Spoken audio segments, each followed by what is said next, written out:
Hey everybody, this video is called Warrior versus Goliath, and tonight we're going to continue our pass-through study in the book of 1 Samuel, looking at the most popular chapter that comes out of this book. And most people know this story between David and Goliath. Even non-believers have heard of David and Goliath in their fierce battle. But so we're going to look at that chapter today, and as many of you know, that if you've been in this chapter, it's a very long chapter. So I'm going to try to be considerate of your time, and I'm going to try to break it down as, quick as possible, but not, forsake anything that I want to put out. So we're going to look at 1 Samuel chapter 17 today, and we'll start verse 1 through 10. It says, "And now the Philistines gathered their armies together in battle, and were gathered at Socho, which belongs to Judah. They encamped between Socho and Azekah in Ephes Dammim. And Saul and the men of Israel were gathered together, and they encamped in the valley of Elah, and drew up in battle array against the Philistines. The Philistines stood on a mountain of one side, and Israel stood on the mountain on the other side, with a valley between them. And a champion went out from the camp of the Philistines named Goliath, from Gath, whose height was 6 cubits and a span. He had bronze helmet on his head, and he was armed with a coat of mail, and the weight of the coat was 5,000 shekels of bronze. And he had bronze armor on his legs, and a bronze javelin between his shoulders. Now the staff of his spear was like a weaver's beam, and his iron spearhead weighed 600 shekels, and a shield bearer went before him. Then he stood and cried out to the armies of Israel, and said to them, Why have you come out to line up for battle? Am I not a Philistine, and you the servants of Saul? Choose a man for yourselves, and let him come down to me. If he is able to fight with me and kill me, then we will all be your servants. But if I prevail against him and kill him, then you shall be our servants and serve us. And this day give me a man that we may fight together."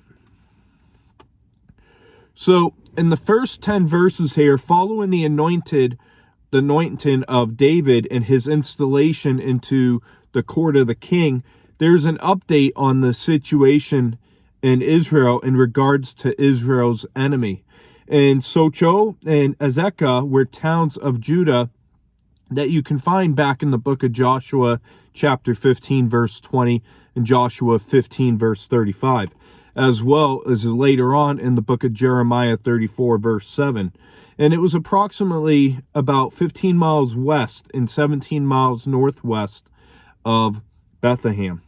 And Ephes Dammim was seen will be seen in our next study in 2 Samuel 23:9, and also in 1 Chronicles 11 verse 12 through 13. It was the camp of the Philistines, and it was probably about 1 mile south to Azekah, where the camp of Israel was. And approximately the valley of Elah was 3 miles east of Ephes Dammim. And so we see that Goliath here stands between the two armies of the Philistines and Israel, and he offered his challenge to a duel of hand-to-hand combat, and the outcome of which would settle the battle on both sides once and for all. Or that's what his mindset was. And Gath was one of the 5 chief Philistine cities located about 5 miles west of Azekah. And 1 cubit was approximately 18 inches, and a span was approximately 9 inches. And so that would make Goliath approximately a really tall dude. I got called Jolly Green Giant as a kid, and I was only, about 6 feet tall. Goliath was approximately 9 feet and 9 inches in height. And 5,000 shekels were approximately 125 pounds, and 600 shekels is about 15 pounds. And when you jump ahead in this chapter here, in verse 34 through 37, it says, "But David said to Saul, Your servant used to keep his father's sheep, And when a lion or a bear came and took the lamb out of the flock, I went out after it and struck it and delivered the lamb from its mouth. And it arose against me. I caught it by its beard and struck and killed it. Your servant has killed both lion and bear, and this uncircumcised Philistine will be like one of them, seeing he has defiled the armies of the living God. Moreover, David said, the Lord who delivered me from the paw of the lion and from the paw of the bear, he will deliver me from the hand of the Philistines. And Saul said to David, go, and the Lord be with you. So jumping ahead, we looked at 34 through 37. We see that David counted on the Lord to being with him, and that the Lord would be the one to make the difference in the battle. And champion, it comes from the Hebrew word Benayim, which means double interval. It means the space between two armies, or a middleman. And to continue on in the chapter, in verse 11, it says, when Saul and all of Israel heard these words of the Philistine, they were dismayed and greatly afraid. So Saul and Israel had proven themselves to be greatly concerned by the outward appearances and able to be influenced by the fear of men. And it's only natural that Goliath would be their worst nightmare come true. You know, outside of our faith, if you were to stand up in battle against someone that's like probably double your height or bigger, it's going to be very intimidating. And that's exactly what happens here. And when challenging others, you tend to seek to demoralize them and strike fear into their hearts first. And that's exactly part of warfare, is you want to make your enemy afraid of you, because if you don't, your enemy may be stronger and might have more might than you or more motivation, and it's going to be a bad day for you on the battlefield. And verse 12 through 15 says, now David was the son of that Ephrathite of Bethlehem, Judah, whose name was Jesse, and he had 8 sons. And the man was old, advanced in years in the days of Saul. The 3 oldest sons of Jesse had gone to follow Saul to the battle. The names of his 3 sons who went to the battle were Eliab, the firstborn, next to him Abinadab, and the third Shema. And David was the youngest, and the 3 oldest followed Saul. But David occasionally went and returned from Saul to feed his father's sheep at Bethlehem. So remember that Ephrath is another name for Bethlehem in Judah. And we saw that back in Ruth chapter 4, verse 11 as well. And it seems that David was only called to the palace as needed. And Psalm 89, verse 27 calls David God's firstborn. And firstborn, remember, it's a title. It is not a birth order when you see firstborn in the Bible.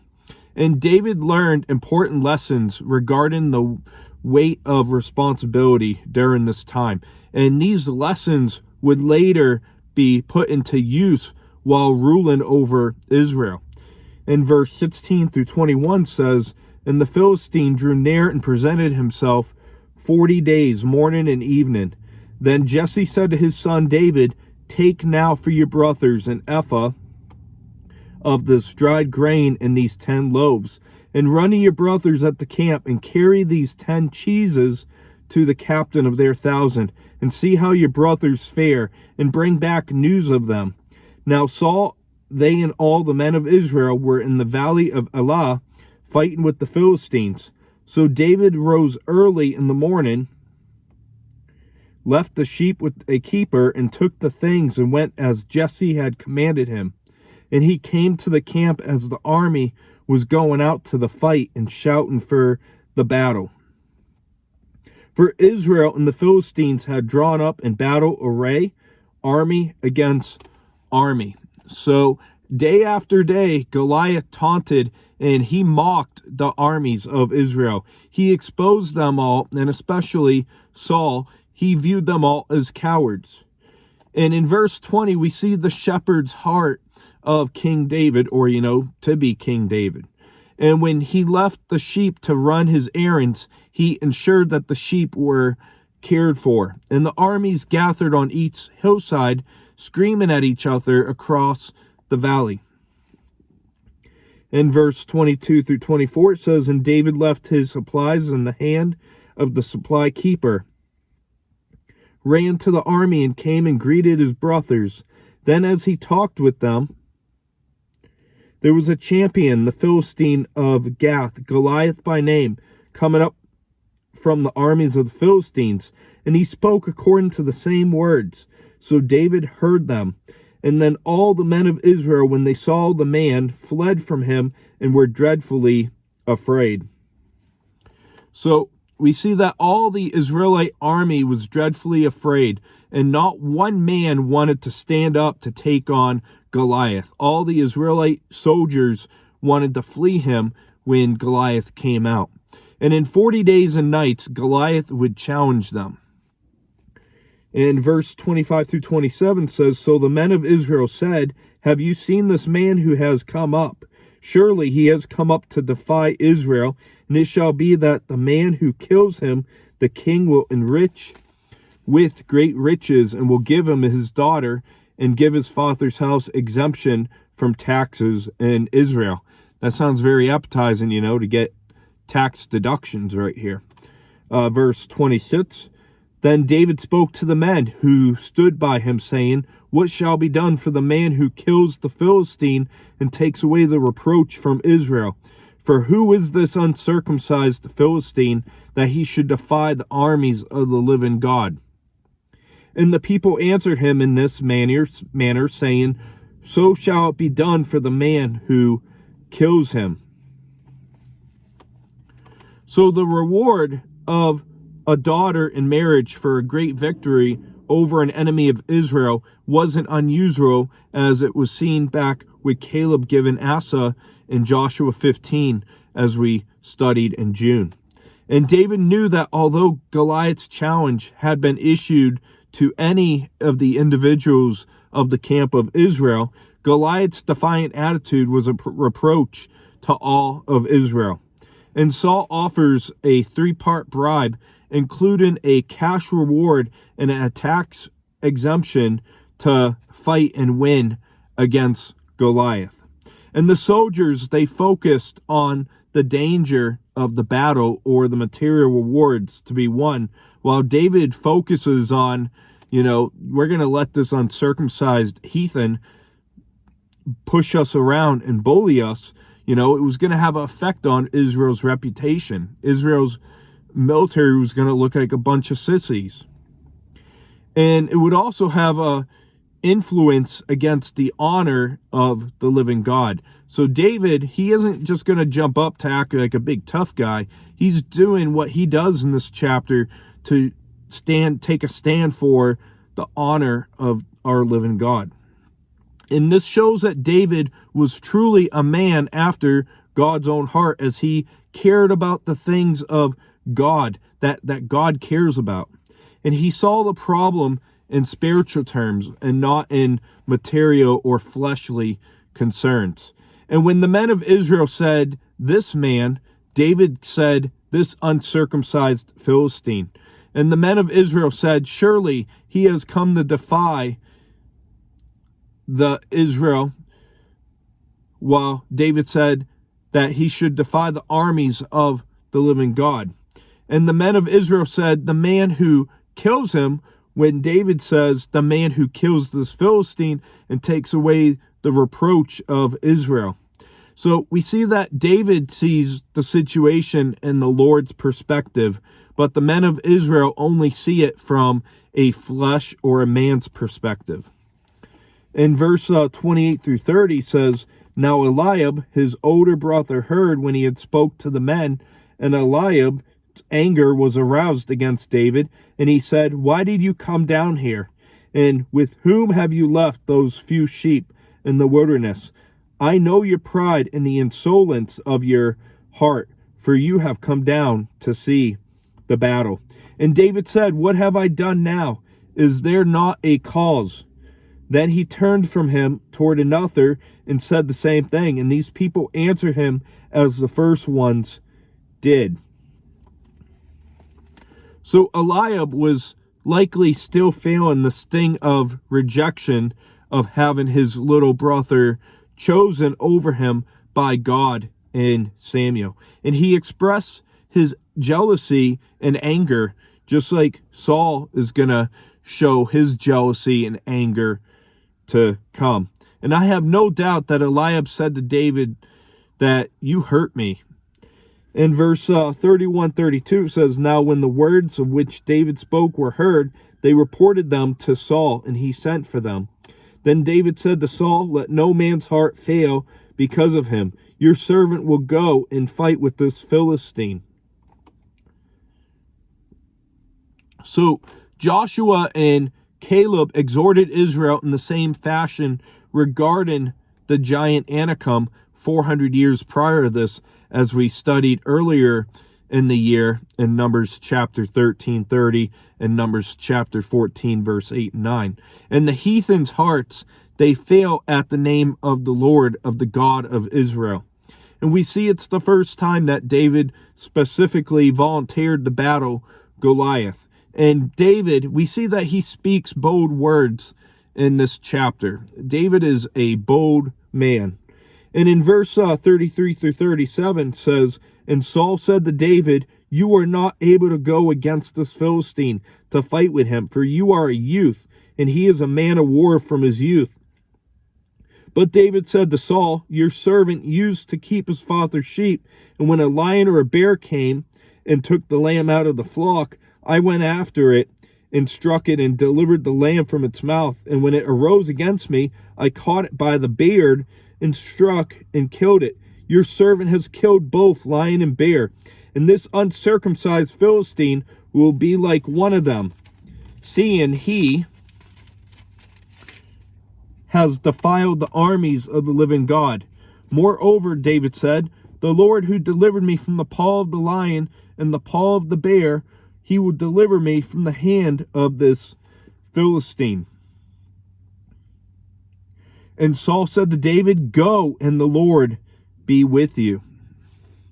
So we see that some people might think that David is a coward here, and like a man in La La Land, like a fool. But David's faith, like that, was of Joshua and Caleb, and it was met with the disbelief on the part of Saul. And by all outward appearances, Saul was absolutely correct to think that David was out of his mind in his assessment, but he failed to consider the Lord's presence in David's life. And David may have been young, he may have been small, and he may have been less experienced, but through God he could find victory, because when we are in God, we can have victory. And it's like Saul is saying here, David, he's been a soldier longer than you have been born. How could you ever defeat him? And just as David tended his flock of sheep and protected them from a lion and bears, his new responsibility as a shepherd over Israel required him to eliminate another threat, the threat of Goliath. And just as Jonathan believed earlier, back in chapter 14, verse 6, we see that David had a wholehearted faith in his God, the God of Israel. In verse 37, it's the first direct indication in the text that shows that Saul knew that the Lord was with David.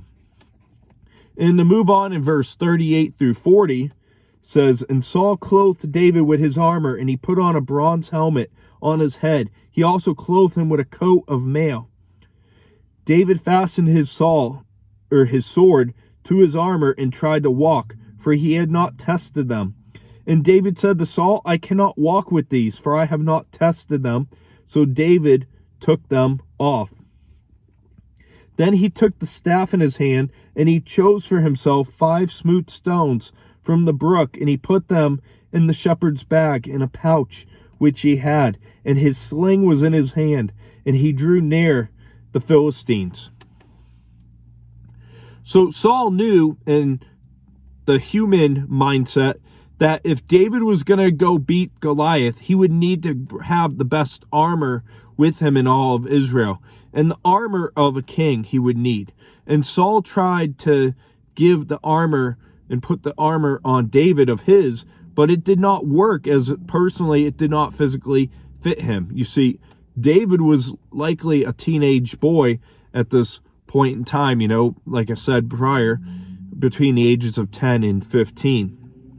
And the tools of a shepherd proved to be appropriate weapons also for Israel's shepherd. And one of David's honorable and chief men of battle, Benaiah, was the son of Jehoiada. He slew an intimidating Egyptian warrior with a staff like the one that David carried toward Goliath. And David had the faith not to just do the talk, not to just renounce, not just to prepare, but also to actually draw the Philistines near. And that's what real faith looks like. In verse 41 through 44 says, "So the Philistines came and began drawing near to David, and the men who bore the shield went before him. And when the Philistine looked about and saw David, he disdained him, for he was only a youth, ruddy and good looking. So the Philistine said to David, 'Am I a dog that you come to me with sticks?' And the Philistine cursed David with his gods. And the Philistine said to David, 'Come to me, and I will give your flesh to the birds of the earth and the beasts of the field.'" So David, he was small to him that Goliath had to look around to find David, you know. Being 9 foot 9 inches, he's looking down like, "Hey, where are you, midget? Where are you, shorty, dwarf?" Whatever, you know, terminology he would have used. Hopefully Facebook doesn't take down the video and put me in Facebook jail for those words. But, you know, I could picture that's what Saul was saying to David. You know, he's looking down, looking for David, like, "Hey, where are you, guy? You know, aren't you here to, come on, let's fight, let's go."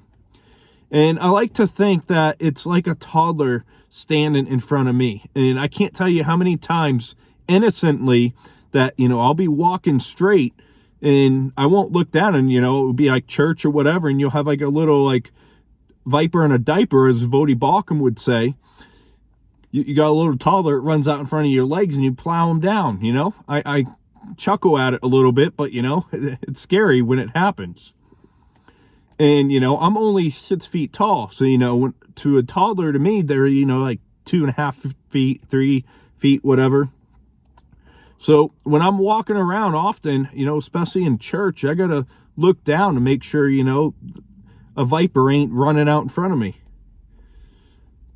But in their eyes, when a child looks up at me, they think I'm, you know, Goliath. They think I'm like a giant. And to me, if I was to meet Shaquille O'Neal, who is a basketball player, if you don't know, he comes to my hometown. He used to date a girl here, or a woman. And, you know, to me, with Shaquille O'Neal, he would be Goliath in my eyes. And so Goliath, he uttered a statement of ironic truth about himself, of even which he was unaware. And as a wild dog can be a threat to the flock, and it must be chased away or killed, so must Goliath. And dog in Hebrew is Caleb, which means contempt or abasement. It means yelp, attack, or it can mean male prostitute. And I still think I would have responded to Goliath with yes. You know, I would have responded yes in sarcasm to him, but it would likely be an insult to him. I just have a smart mouth. But Goliath says, "Bring it on, little boy." You know, Goliath saying to David, you know, "Bring it on, tough guy. Come on, little boy. Bring it on, shorty. And, you know, come at me and I'm going to feed you those birds." That's, you know, that's what he's saying right there. But to continue here in verse 45 through 47 says, "Then David said to the Philistine, 'You come to me with a sword, with a spear, and with a javelin, and I come to you in the name of the Lord of hosts, the God of the armies of Israel, whom you have defiled. This day the Lord will deliver you into my hand, and I will strike you down and take your head from you. And this day I will give the carcasses of the camp of the Philistines to the birds of the air and the wild beasts of the earth, that all the earth may know that there is a God in Israel. Then all this assembly shall know that the Lord does not save with sword and spear, for the battle is the Lord's, and he will give you into our hands. And this is like one of those chapters where you just get pumped up the further you move into it. You know, you see David taking a bold stance.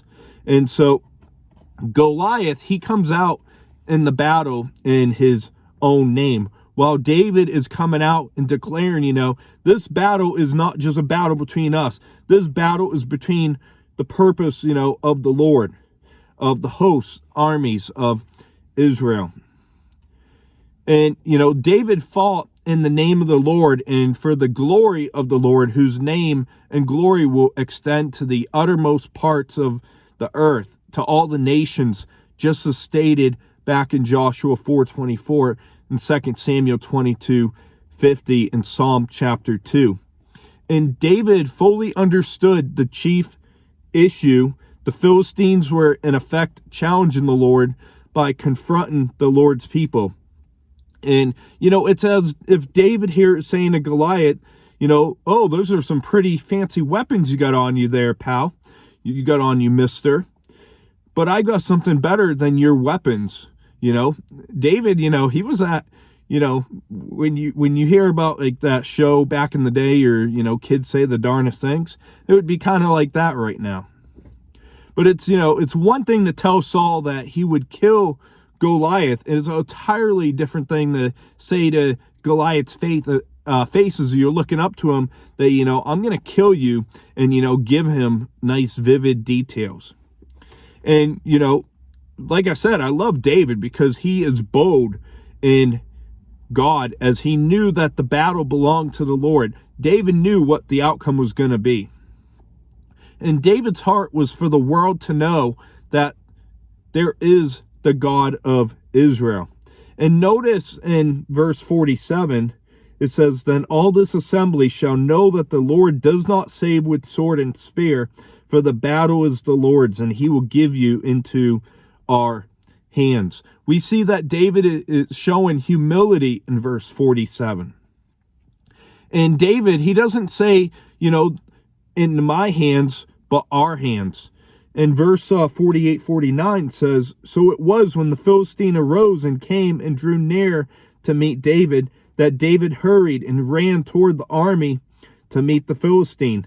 Then David put his hand in his bag and took out a stone, and he slung it and struck the Philistine in the forehead, that the stone sank into his forehead, and he fell on his face to the earth. So David, who's free by armor or fear, he was strengthened in faith before God and faith in God. He ran to meet Goliath. He didn't slowly, you know, approach Goliath, you know, with some intimidation or, you know, second thoughts. He ran toward Goliath.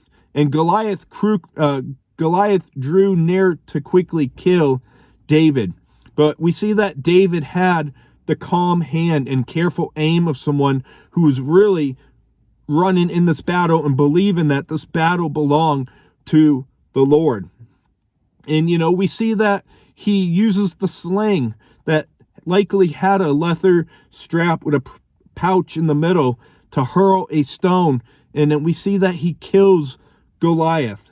And it reminds me of a recent video that I was watching just like a week or two ago involving a Tacoma police officer in Washington State.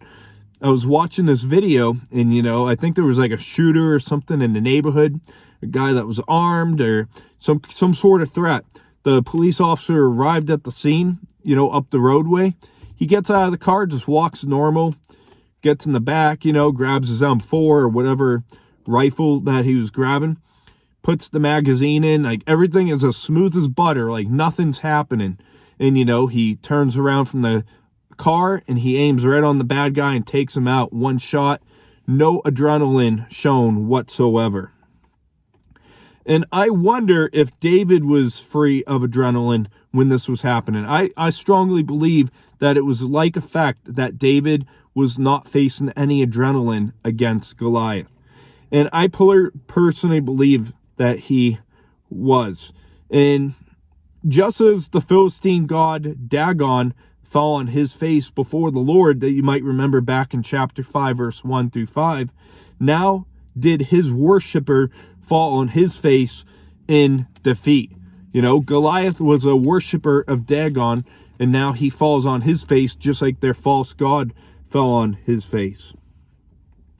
In verse 50 through 54, it says, "So David prevailed over the Philistine with a sling and a stone, and struck the Philistine, and killed him. But there was no sword in the hand of David. Therefore David ran and stood over the Philistine, took his sword, and drew it out of its sheath, and killed him, and cut off his head with it. And when the Philistines saw that their champion was dead, they fled. Now the men of Israel and Judah arose and shouted, pursued the Philistines as far as the entrance of the valley and to the gates of Ekron. And the wounded of the Philistines fell along the road to Shaaraim, even as far as Gath and Ekron. Then the children of Israel returned from chasing the Philistines, and they plundered their tents. And David took the head of the Philistine and brought it to Jerusalem, but he put his armor in his tent." So iron weapons were scarce in Israel, and David completed his promise to Goliath in verse 46 when he said, "This day the Lord will deliver you into my hand, and I will strike you and take your head from you. And this day I will give the carcasses of the camp of the Philistines to the birds of the air and the wild beasts of the earth, that all the earth may know that there is the God in Israel." So we see that, David stood by his words back in verse 46. And the Philistines would later do with Saul's head, as we're going to see later on in chapter 31, verse 9, where we wrap up the study in 1 Samuel. And David's exclamation that there is a God in Israel is proven before the Philistines, who were no strangers to the wrath of Yahweh back in chapters 5 through 7. And they wisely fled in terror, but they did so but didn't honor the terms of Goliath if he lost. And I want to reread verses 6 through 9, where it says here, "And he had bronze armor on his legs, and a bronze javelin on his shoulders. Now the staff of his spear was like a weaver's beam, and his iron spearhead weighed 600 shekels, and a shield bearer went before him. Then he stood and cried out to the armies of Israel, and said to them, Why have you come out to line up for battle? Am I not a Philistine, you and the servants of Saul? Choose a man for yourselves, and let him come down to me. If he is able to fight with me and kill me, then we will be your servants. But if I prevail against him and kill him, then you shall be our servants and serve us." And we see that David used Goliath's own sword to cut off his head. And since Jerusalem wasn't conquered until many years later, as we're going to see in a few weeks when we move into the book of 2 Samuel chapter 5, verse 6 through 10, Lord willing, this means most likely that David eventually brought Goliath's head to Jerusalem. And David will use the sword of Goliath later, as well as we're going to look at next week in chapter 21, verse 9. And David had some enduring reminders of God's work. In verse 55 through 58, to wrap up the chapter, says, "When Saul saw David going out against the Philistine, he said to Abner, the commander of the army, Abner, whose son is this youth? And Abner said, As your soul lives, O king, I do not know. So the king said, Inquire whose son this young man is. Then David returned from the slaughter of the Philistine. Abner took him and brought him before Saul, with the head of the Philistine in his hand. And Saul said to him, Whose son are you, young man? So David answered, I am the son of your servant Jesse, the Bethlehemite. So David's lineage was of the utmost importance to Saul at this point, since the victor over Goliath would marry into the family. And verse 56 doesn't mean that Saul didn't recognize David. Maybe he's just asking about David's family background, or maybe he indeed did not recognize David. Maybe his appearance changed during the time that he was away from Saul. And young man in Bible terminology, it means a full-grown, mature, and ready to marry type, young man. And to wrap up here, I just want to thank you if you hung in so far. 35 minutes in. It's a very long chapter today. But we look at the Philistine that challenged Israel, and we see that it brought fear upon Israel, like Saul and all of the Israeli army. And we saw that David split his time between being at the palace and the pasture. And we discussed the meaning of firstborn as a title. And I want to go over to Colossians chapter 1, verse 15. Because when I think of firstborn, every time I read firstborn in the Old Testament, I think of this verse. And Colossians 1:15 says, He is the image of the invisible God, the firstborn over all creation. So Jesus was the firstborn over all creation. And, this is spoken of by the Apostle Paul. And Paul isn't saying that, like Jehovah's Witnesses or whatever group it is that teaches of Jesus being a created being. He's not saying that Jesus was a created being, as some of the heretic groups state. But the Apostle Paul is pointing out the importance and greatness of Jesus, that Jesus is lifted high. And we saw that David brought gifts from home, and he comes into Israel's camp. And we saw that David saw Goliath's challenge and the fear among his colleagues and the Israelite soldiers. And David heard the reward that Saul offered to the man who beats Goliath, but he speaks of God's honor. And we saw that David was misunderstood and falsely accused by his brother Eliab. And we saw that David was confident, and his words became known to Saul. And we saw it was part of his training, that as a shepherd boy, it prepared him as he prepared to go on to fight Goliath. And we see that Goliath curses David, and that Goliath curses David's God. And we saw that David responds to Goliath with full of faith. And we saw that David killed Goliath as he beheaded Goliath, and Israel rough up the Philistines.